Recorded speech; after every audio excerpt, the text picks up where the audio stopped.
All right, awesome. Welcome, everybody. John Lasker here with Lasker Law, joined by Justin Connors, Creative Director of Prime Esports. Hello. We've also got Deana. I just realized I've never actually asked how to pronounce your last name. Deana Galbraith here with us. And she works at 302 Interactive. You guys heard potentially from Kyle in our first episode of the podcast, but she's also started a studio as well called Captilight, and we'll talk about all of that. So awesome. Thank you so much for joining us, Deana. You literally have to have the best time management skills of anybody I know, because I know I've talked to a few of your coworkers about that and been like, how does she do all this? Because you like, let's just go through what you do on a weekly basis right now. You do marketing consulting for a company, right? You also do your day job at 302, which I'll let you explain what that one is. And then you work on your own game after hours, in a sense. And until earlier this year, or last year, I guess, it still feels like it's 2020, you were a master's student. So I have no idea how you find time for all of that. I'll let you kind of explain what you do. Yeah. Yeah, sometimes looking back, I'm like, how did I do that? But yeah, I right now do full-time game design for 202 Interactive. I do a lot of designing experiences, like user flows and wireframes and product requirements, things like that. And then I also do freelancing work with other indie game studios, and then also work with the indie game publisher, helping them with like marketing and publishing consulting and stuff like that.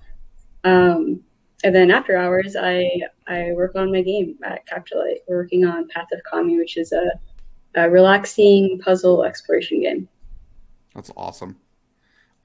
So what made you want to get into game development and game design and just the game industry in general? Yeah, I think my childhood revolved around a lot of games. My mom was like a big Tomb Raider fan, so as a kid, I was always watching her play that, and then I started playing games. And then I think a big, oh, I can do this as a career moment was in high school or maybe late middle school. We had a career day, and a woman came in and she was like, "Hey, I write stories for games and blah blah blah." And the light bulb kind of went off in my head, and I was like, "Oh my gosh, this is like actually a career that I could do." And then since then, I've kind of planned out like my academic career, and I am here now. That's awesome. So for other students who are kind of like looking into this as a career option, like what was the path you took, like when it came to classes and school and all of that? Yeah, I kind of well, first I kind of searched like around like what universities around me offered game related degrees, and at that time UCF was the one that came up. Both UCF and Full Sail, but Full Sail is a bit expensive, so I was aiming to go towards UCF, and the program that they have there is more design centric. Mm-hmm. So when I started doing classes, it was a lot about like game design and documentation and things like that. And it really stuck with me, and I really enjoyed doing it. So I kind of specialized in that realm of game development and kept on taking roles around that specialization in the projects that I did, and actually tried looking for classes that were in that realm. That's awesome. I know a lot of things you've done have been, kind of like seeking out extracurricular ways to get involved in the industry, whether it's volunteering with different organizations or, just even, getting some early resume work from companies in the space. Could you talk a little bit more about what you did there? Yeah, while I was attending UCF, Indigonomicon was like really active in the community.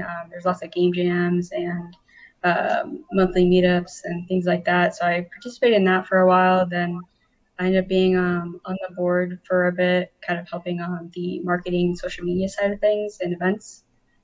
And that's actually where I met Kyle. And small world, a friend that I went to university with, Joe, actually knew Kyle because they had lived in I guess Miami in the same vicinity or something like that. Um, and yeah, I started volunteering for 302 at the time, and then when I graduated UCF, they hired me on. That's awesome. So what do you do at 302? Like, what's your day to day like right now?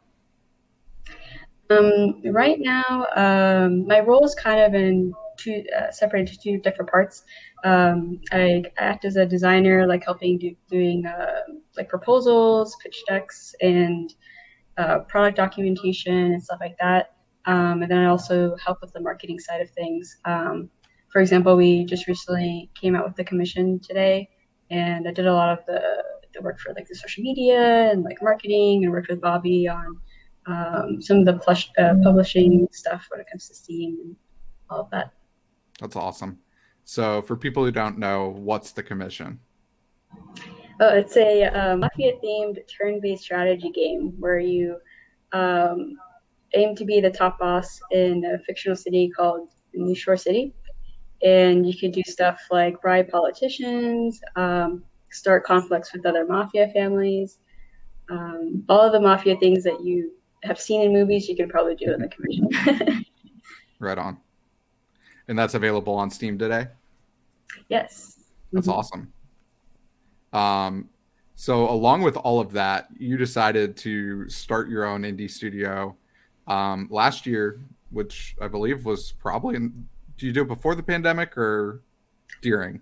I think it was just a bit before, and then the Yeah. pandemic hit. It was like, oh, I honestly couldn't remember. I was just like, my timelines get blurred anymore whenever March comes in. Comes this weird little singularity where everything is distorted from then on. like 2020 just passed. What? But yeah, no. What made you decide that you wanted to work on your own game, and what's that been like? I think so actually Captilight kind of started while I was at UCF.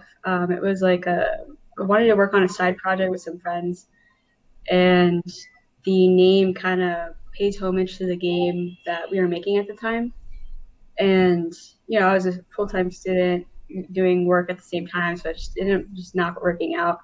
Um, and then when I was at SCAD, I was taking a game design class and started working on some of the initial concepts of Path of Kami. And then afterwards, I was like, I really want to make this game. I talked to a lot of friends, people at 3G2 about it, and people were really interested in the idea. So I went with it and wanted to be more serious about it. And made the studio with you. Thanks for helping.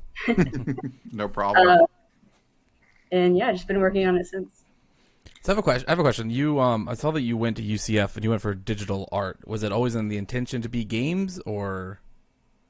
Oh, the program's a bit set up a little bit weird. It's Yeah. under the digital media track, and Yep. then under that, it's like two different tracks where it was like game design or websites, and I picked the game design track.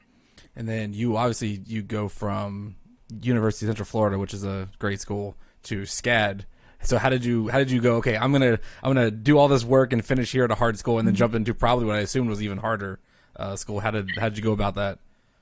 Yeah, it's actually really funny because I finished my bachelor's at ECF, and I was like, okay, I'm done. I'm done. I'm not gonna go back. Like I'm good. And 6 months passed, and I was like, I really miss like learning new things and that whole academic environment where it's okay to fail and fail fast, like in learning new stuff and um, just being like with peers and stuff. So yeah, then I applied to SCAD, and yeah, it was really interesting. Like the way they taught things was like a lot different than UCF. So it was really interesting to see like their philosophies and stuff on stuff. What do you think is? Do you have any things that have like directly influenced your work from SCAD or from UCF that you're like these were the moments where like they influence the games now? Yeah, I don't know if it's in general a game design professor thing to do, but UCF really drilled the having a juicy game concept, or like make Okay. sure it's super polished. And then SCAD is really a lot about like they teach you. It's really well known for like the game art side of things, and you Hmm. can really tell like even in their game design classes, it was like we were like they tell you how to properly like document a game and stuff, but then they also tell you stuff outside of how to document like game mechanics and gameplay systems and stuff. Like they teach you like about world building, not in like the art sense, but like in the narrative and like story side of things. Um, and even then, it was like, for example, it was like, oh, this rock is here because of this and that, and this chip is here because of that. And it's like, okay, wow, like it's they really teach you to make it like a living, breathing environment and world. Yeah, that's super cool because I mean, I just happened to turn on my TV I think yesterday and watch the intro to Back to the Future again. And it's amazing how much exposition actually happens about Doc Brown without him even being on the screen.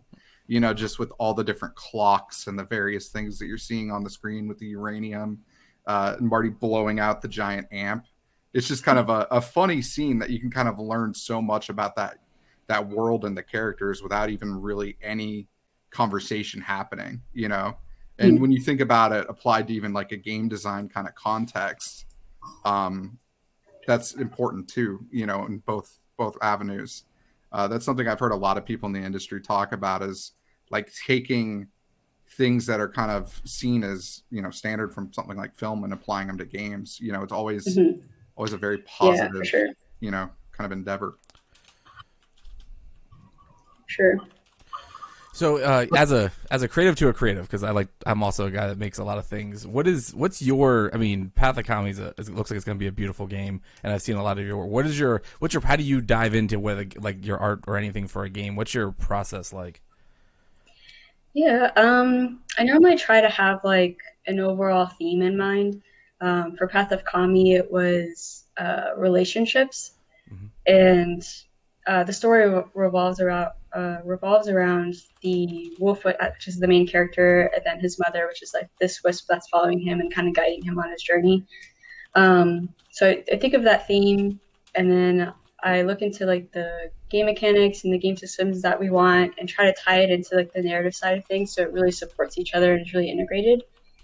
Um, and excuse me, and you can kind of see that a little bit in like the core gameplay loop. The wolf uses what we call spirit fire, which is its like life energy to sustain himself because he's the ghost. And you actually use that to do fire blasts at lanterns to solve puzzles, and you have to like collect it, make sure you have enough to be able to do puzzles. But it's also like your health in a way. It's cool. So where do you find, like I said, where are you going for? You said you like a general theme. You choose relationships, and obviously, you choose an art style at some point in time. Where do you draw your inspiration from? Is this just all in your head? Like, how do you get to that point where you're like, okay, this is what Path of Comedy is going to start to look like? Yeah, I think part of it is like kind of in my head, and other parts like taking a lot of inspiration from my games. I'm really into like art games, and games that really like, give you the feels. Journey, Abzu, Mm-hmm. Greece being like some of the main examples about like the kind of like the emotional game design side of things. Mm-hmm. And then I worked a lot with Jose Beltran, which is our art director, and kind of visualizing what the game would look like. So you guys, John. I was just gonna say, speaking of games that kind of just give you the feels, what is it that draws you to those specifically? Because I mean, for me, I mean, I can name plenty that I've loved in that kind of realm. Mm-hmm. What Remains of Edith Finch is probably one of my absolute favorites, and I even got my fiance to play that one. She has a hard time playing a game where you have to walk and look at the same time, which pretty much knocks out any first person anything. But that was a really good kind of way for her to kind of explore and kind of start to learn Mm-hmm. that mechanic, you know, while also getting to enjoy something that just kind of, you know, speaks to you on a little bit more of an emotional level and more of a story level than like how many dudes can I shoot in the head? You know, Yeah. I love both games. I'm gonna go play Doom and I'm gonna go play that. You know, there's nothing wrong with both, but you know, it's kind of cool having games like that. Yeah, for sure. I know like when the original Black Ops came out, like I used to play that all the time. Um, but now it's like I don't have like a lot of time to be putting a lot of hours into games to be good. Now, if I were to try to play, they'd probably be like, "You suck." But yeah, I really like the kind of like these types of games like that. They normally you don't have to spend like a ton of hours to be able to finish it and experience like the full story and the full game, which is really nice. And I just like kind of like the puzzle side of things, like Journey, for example. They don't directly tell you the story. Like they're using environmental storytelling through like the models and stuff to kind of tell you like what happened. And it's like up to you to figure out like what that is. So being now that you are the founder and creative director of your own studio, and you obviously have a good amount of titles underneath that you've shipped, like how did you land on? Is this game for you? Like you're like this is a passion project for you. Like, how did you land on this being the game that is going to be what is it Captilight? Is that how you say it? Yeah. Captilight comes out the door with. How do you know? Did you think puzzle games is the way to go, or is this just you love these kind of games and that's why you're making one? A little bit of both. Like I really love these types of games, and like everyone on the team does too. And there's also I feel like there's really strongly that there's a market out there for games like this, but there's not a lot of options, or not a lot out there. As if like you see like a bunch of FPS games on there, for example. We might not a lot of or might not see a lot of relaxing like exploration type of games. Mm-hmm. Yeah, I don't think there is enough attention drawn to the chill games, and when it seems like people now just want something they can just sit and play and don't have to think about anything. And it's good that there are people out there that are like, there is those people that want to make those games too. Yeah, for sure. Well, I think especially with like the pandemic, I'll be honest, something like Animal Crossing, like just kind of like flipped a switch for me. You know, it's something that I probably would have never played otherwise. But like I hit a moment where I'm like, I just need to relax and feel like I'm in control. You know, and it's like, all right, I got my own little island now. I can put my house wherever I want. You know, I can dig up whatever I want to dig up. I can kick people off my island because I just don't like the animal they are. You know, and I can be like, yeah, you're not as cool as this cat or something. You know, and you can just like do crazy stuff. You know, and it's just a really relaxing kind of experience to have something like that available.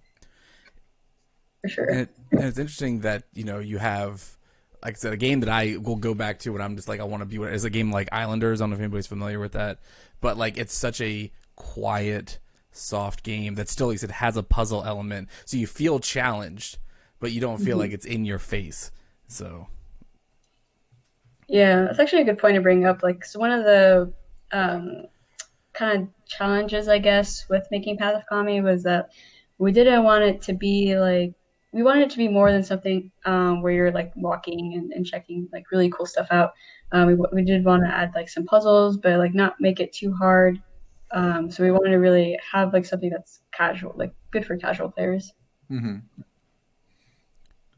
do you think you said Path of Kami is obviously in its very it's still building. I see you have a lot of campaigns out there, things are happening. Are you just focused on this, or do you already have a couple ideas you're like, okay, when this is done I'd like to move on to this? Like, how do you approach projects one at a time, or do you start listing out like, here's what I'd like to try next?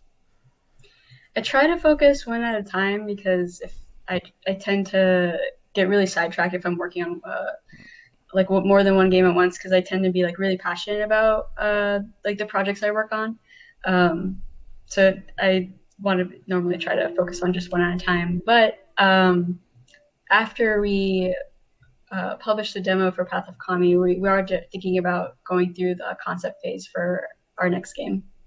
Can Oh, you talk? wow. Can you talk about it at all? Oh no, we're still doing like pitches and stuff. So we Gotcha. haven't decided Okay, which one, but Nice. yeah, definitely we'll share. that's awesome. So how did you put together the team for this game? Because I know, like, one of the things that happens a lot when people are asking me, like, how do I do a game, is funding. The fact that you are, working a day job to not have to theoretically pay yourself is admirable as heck to me, because that just basically says I really want to do this thing, and I'm going to do it, even if it means I have to do it, from 5 to 9 instead of 9 to 5, and that's a huge big deal. But how do you find the rest of the team that's willing to kind of like buy into that kind of vision? Yeah, I think it's really trying to find people that are passionate about the game. Um, David Whaley, I really love the work that he does. Like he made the first tree, and he did a GDC talk a while back about when you're picking a project to work on, you have like these 3 circles, and the game idea should meet the the circle requirements, and that's making sure you're super passionate about it, making sure like you have the skill set to be able to do it. And I think there was one more, but I can't remember exactly on the top of my head. But yeah, I think just finding people that are also passionate about the project. That makes a lot of sense. Do you think John just asked us, you build this team? Are these people that you've met in other games that you've worked on, or are they just separate people that you started to put together just with Captilight? Kind of a mix of both. Okay. The people that we started with were people I knew. Like Jose, for example, he works at Brand XR, and he's like at the game space. And there's also like Mike Combs, and we started with like a small group of us first, just kind of going through like the pre-production phase, and then once we were ready to work on the game, we expanded our team, and from there we kind of branched out a little bit more. Like we worked with remote game jobs to like post ads, and some really cool websites out there and Discords where you can ask for help. Yeah. Cool. Would you say that getting plugged into your own local community helped a lot? Things like the Orlando Game Space, things like Indienomicon, various other kind of events that you can show up to? Because from what it sounds like, your initial team, you're saying you either met them, through that co-working space that's focused around games, or, at a game jam or something similar where you could kind of like talk to people, Yeah, it helps a lot. It also helps because like you kind of already have an idea of like what they like to do, what they don't like to do, and all that fun stuff. But it did help a lot. And also like UCF having like a game dev nights club to help promote like game development and stuff like helps a lot. A lot of our team has either graduated from UCF and gone through the club, or they're still. You got one, John? Yeah, I was going to say, I see a comment in chat, and I actually just want to kind of echo it because I definitely agree with it. Jeff Yenzer left a comment on that point you just made, that asking for help is literally the most important aspect of scaling a successful team. And in a lot of ways, I've got to agree with them, just because like no one's going to know how to do everything when it comes to a business, especially when you start getting into something as complicated as building a game. If you're lucky enough to be one of those few people who can program and do art, and by some fluke sound, that's amazing, but then you also still need marketing, you still need legal, you still need accounting, there's so many aspects that come into that picture that like everybody's going to need help at some point. And, knowing when to be like, all right, I need to find it and how to ask for it is definitely a huge, huge important thing. Yeah, for sure. I think that's something that happens a lot, like solo developing and just like people trying to take on like so much. It's like it's okay to ask for help, or not have to know everything. So we learned about, obviously asking for help is important, but you've, been a part of teams, you've worked on, games for a few years now. Is there something that you're definitely have learned that you would share with somebody else? Like say you're still young, but there's obviously somebody younger than you who's starting where you were. Like, is there any things you've learned along the way that you're like, I wish I would have known this when I got started? I'd say one, never be afraid to ask questions. It's always good to ask questions because, other people around you might have the same question, or maybe you might learn something along with like the question that you asked. And also not afraid to experiment and take the time to learn different stuff. I know at the time UCF's program when I went, it was really heavy on Unity, and I kind of just I took the time to like learn Unreal on the side, and it's kind of helped a lot with like Path of Kami now. Yeah, I think that would be helpful. Cool. It's awesome. So I believe you're doing a funding campaign for your game tomorrow, correct? What platform Yeah, did you choose to use for that? we're using the iFund Women platform. It's a really cool platform where they promote and help like women entrepreneurs through like coaching and free classes and resources and stuff like that. And the part of their platform fees actually goes towards a grant they call Pay It Forward every month, where they actually give back a percentage of the fees to the people that are doing crowdfunding campaigns on their platform. Awesome. So we'll definitely make sure to include a link to For sure. that when this goes live. But I just really want to thank you for your time today. It's been awesome getting to chat. And I'm definitely excited to see where the game goes.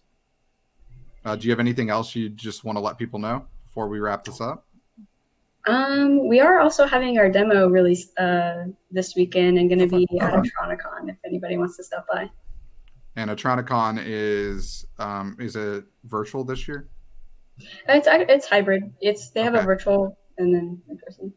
And then the in person's at the Science Center in Orlando. Yeah, cool, awesome. Thank you so much. Really appreciate it, and thank you for everybody listening to the show. We'll be back next week talking to Zach Weigel, which should be a good conversation. And looking forward to it. Thanks again, Deanna.